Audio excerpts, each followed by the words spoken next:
যত OLA Uber ডিজের ভাইকে বলছি, দেখে নাও পাম্প দেখো, 80টা নজেল পাম্প দেখো।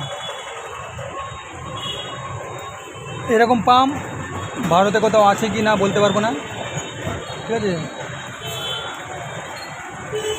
80টা নজেল দেখে নাও। ভুবনেশ্বর সিটি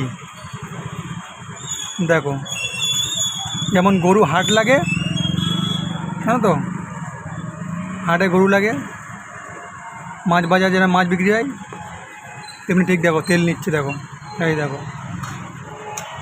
এই দেখো একটু ব্যাগ বার করছে, বোতলে তেল নেবে, দেখে নাও, এই ব্যাগ বার করছে, এই বোতলে তেল নেবে।